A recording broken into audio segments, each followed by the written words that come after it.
21 August grenade হামলা মামলায় বিএনপির ভারপ্রাপ্ত চেয়ারম্যান তারেক রহমান, সাবেক স্বরাষ্ট্র প্রতিমন্ত্রী লুৎফুজ্জামান বাবর সহ সব আসামি খালাস পেয়েছেন। বিচারপতি এ কে মাসাদুজ্জামান ও বিচারপতি সৈয়দ ইনায়েত হোসেনের সমন্বয়ে গঠিত হাইকোর্ট বেঞ্চ রোববার এই রায় দেন। রাজধানীর বঙ্গবন্ধু এভিনিউয়ে 2004 সালের 21 আগস্ট গ্রেনেড হামলার ঘটনা ঘটে। এ ঘটনায় করা মামলায় হত্যা ও বিস্ফোরক মামলা 2018 সালে 10 অক্টোবর ঢাকা দ্রুত বিচার ট্রাইব্যুনাল এক রায় দেন। রায়ে সাবেক স্বরাষ্ট্র প্রতিমন্ত্রী লুৎফুজ্জামান বাবর ও সাবেক শিক্ষা উপমন্ত্রী আব্দুস সালাম পিন্টু সহ 19 জনের মৃত্যুদণ্ড দেওয়া হয়। বিএনপির ভারপ্রাপ্ত চেয়ারম্যান তারেক রহমান সহ 19 জনকে দেওয়া হয় যাবজ্জীবন কারাদণ্ড। এছাড়া 11 জনকে বিভিন্ন মেয়াদে কারাদণ্ড ও অর্থদণ্ড দেন বিচারিক আদালত। রায়ের পর 2018 সালে বিচারিক আদালতের রায় সহ মামলা দুটির নথিপত্র হাইকোর্টে এসে পৌঁছায়। এটি সংশ্লিষ্ট শাখায় ডেথ রেফারেন্স মামলা হিসেবে নথিভুক্ত হয়। আইনজীবীরা বলেন, কোন ফৌজদারি মামলায় বিচারিক আদালতের রায়ে কোন আসামির মৃত্যুদণ্ড হলে তা কার্যকরে হাইকোর্টের অনুমোদন লাগে। এটি ডেথ রেফারেন্স মামলা হিসেবে পরিচিত।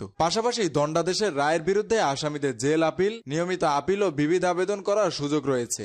ডেথ রেফারেন্স এবং এসব আপিল ও আবেদনের ওপর সাধারণত একসঙ্গে শুনানি হয়ে থাকে। 21 আগস্ট গ্রেনেড হামলার মামলা, ডেথ রেফারেন্স, আসামিদের আপিল ও জেল আপিলের ওপর হাইকোর্ট গত 31 অক্টোবর শুনানি শুরু হয়। গ্রেনেড হামলার ঘটনায় 2004 সালের 21 আগস্ট গ্রেনেড হামলার ঘটনায় মতিঝিল থানায় হত্যা ও বিস্ফোরক দ্রব্য আইনে দুটি মামলা হয়। 2007 সালে তত্ত্বাবধায়ক সরকার এ সংক্রান্ত মামলা দুটির হত্যা ও বিস্ফোরক নতুনভাবে তদন্ত শুরু করে। 2008 সালে 22 জনকে আসামি করে অভিযোগপত্র দেয় পুলিশের অপরাধ তদন্ত বিভাগ সিআইডি। পরে আওয়ামী লীগ সরকার আমলে মামলার অধিকতর তদন্ত হয়। এরপর তারেক রহমান সহ 30 জনকে আসামি করে সম্পূরক অভিযোগপত্র দেওয়া হয়।